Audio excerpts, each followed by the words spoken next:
everyone, Rascal here. And Mama, welcome to our podcast. Today we're covering a mega Disney hit, Zootopia. Set in a world where animals live as humans, Judy Hopps becomes the first rabbit to join the police force, quickly learning how tough it is to enforce the law.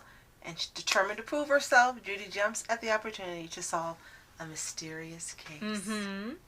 And, for Disney, they always like to say, oh, this is the #1 movie in the world. This is the best movie ever made and stuff. And this is one of those movies that Disney made, or just any movie in particular, that really caught on with fans. Mostly fans who like, anthropomorphic animals or are huge fans of that genre. And for Zootopia, they somehow made it different from when other people did it or when they had it, because they've had animals, but I think until this movie has always been kind of the same, where like sometimes the animals can talk, but it's still a human world. They still act like animals. They just speak English, either for the audience to understand or humans can understand them somewhat in the movie, but they never had like an all animal or animal movie like this, not counting like Robin Hood and some older movies. And the world they had built and set up and the rules really resonated well with people, because you can see there's a big fan base for this movie on Tumblr and Twitter, spouting comics and OCs and tons of fan art, and wondering is there going to be a sequel. I think, in terms of what you're saying, Disney movies, television shows, series, in terms of animated, tend to do much, much better when Disney's not involved, when they have outside people they've contracted or made agreements with, who not only do the artwork, such as in the case of this movie, but also the writing.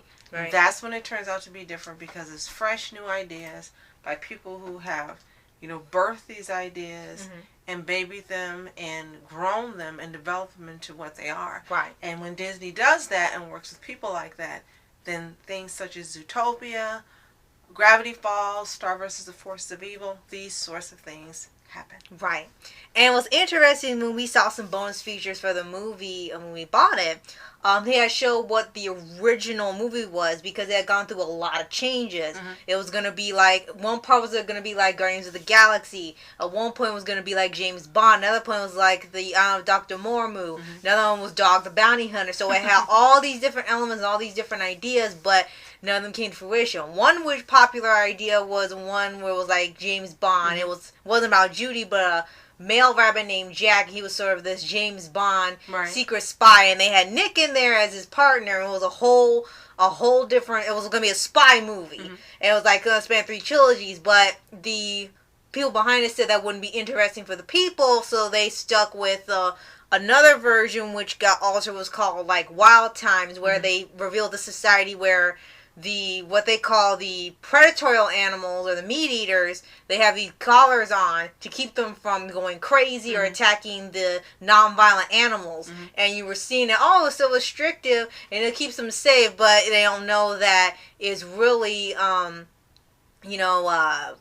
was kind of subduing them or keeping them from being themselves, because they had this internal fear that they were going to attack animals for no reason. They even had like pretty much the whole movie and the concept of the movie was done, but then that got thrown out for another version of the movie that you see now. And still part of that remained in this movie, because you saw the animals that had the collars, and Nick had once been one of the animals with the collar. Right, and so then that was still a part of this movie, but as you said, greatly toned down. Right, because I think maybe they said it was too harsh for a family film, and they thought that the spy movie wasn't going to interest families, when it actually ended up gaining a big audience anyway in terms of fandom and fan art. People have taken that idea and made it into comics and stuff and created that world, like sort of a spin-off of Zootopia, and now people love that idea, so they kind of missed the ball on that one. They could have made that maybe into a spin-off or something, but that happens a lot where there's a project that has the potential to be something really big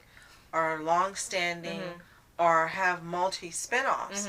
And for some reason the studios decide, no, we only want this version only. Like, okay, but you got 10 versions, you're only using one, and there's 9 left, and they're all equally as, this is all we want. And then they keep the rights to the other 9. Because then they can't use them unless they say so, right? So But for this movie itself, it still was a good movie. And surprisingly enjoyed it, and it has message about, of course, the like prejudice or judging the animals based on, you know, the animals, you know, how they work in reality is different there. They're more civilized, supposed to be tamed and toned down. And the pretty much the base of the movie was dealing with the animals that were still having the mindset that all predator animals were violent and they will kill at a moment's notice, and you need to keep them chained or locked up, or think that the veggie eating animals are weak or something. So it really plays the idea through the animals with this mindset. Not only was it a box office success, but there also was a cast of lots of people that we're familiar with from other Disney projects or Disney shows, right. ABC shows, or so forth. You had Jennifer Godwin, who we had seen in Once Upon a Time. Right. At that time, she was we were playing surprised. Snow White, I'm like, what? and she was fantastic as Judy Hopps. Right. Had Jason Bateman, who I've been familiar with for a long time, as Nick. He was perfect. Idris Elba, who just can do no wrong. There's Chief Bogo, yeah. Yes, Jenny Slate. Right. We were It's like, yes. And we had also Nate Torrance, who's been getting a lot of work now. Right, and I'm more familiar with him from Supernatural when he played the imaginary friend, and then he did the same thing in another series as well. Right. Bonnie Hunt, Tommy Chung, J.K. Simmons, Alan Tudyk, Shakira. So they just had a whole cavalcade of stars. Right. It's a very, very, very long gone term. Right. That just really worked for the movie, and everyone was a perfect fit for the role that they were assigned. Right. And for the animation and music were also very well done. They had really taken a lot of time to build these worlds, this city, and these different areas around it. But one's a rainforest district, one's a tundra district, one's for desert, so it fits all types of animals. And they were beautifully animated, and there was just so much depth, so much detail. It wasn't like something that was quickly done. Right. Or just a backdrop. I mean, when you watch the movie, you could just see the detail in every single thing, in every item, every building. It was just fantastic. Right. And of course, the music was also very well done in terms of the background music, and then of course the Try Everything song that Shakira sings and people really, really love. So you hear that one. Lie, so. So, yeah, this movie is definitely stand out for Disney. Don't know if they're going to make a sequel because they had some issues in terms of copyright later on with a person who claimed to have the idea first.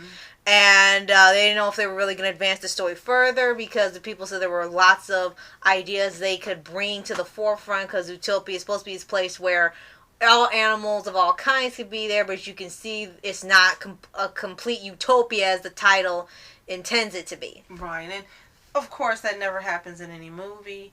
It's a great goal, and then trying to get as close to that as possible. But yeah, it works though. It absolutely works. And by the end of the movie, without giving any spoilers in case someone hasn't seen it, you can see them growing and working to get more toward that ideal. Even though it wasn't reached, but you can see that there's going to be great effort and there's a great desire amongst all the people who live there to reach this goal. Right. And of course it's a ship that people can get on whether you want to or not. So, if you haven't seen Zootopia, definitely check it out either on Netflix if it's still available, or Disney Plus, or rent it or buy it. However, definitely check it out. Definitely. And if you have seen it, please let us know what you thought of the movie in the comments. Thank you so much for watching. I'm Rascal Entertainment. I'm Mom Entertainment. Have a toontastic day. Peace. Flashing lights, trying to walk around, man, who the hell are you? What you wanna do? My man, it's on you. Man, it's on you. With her in my dreams, she was my queen. A castle in the mountaintops, rivers and streams. Plucking sunlight from the sky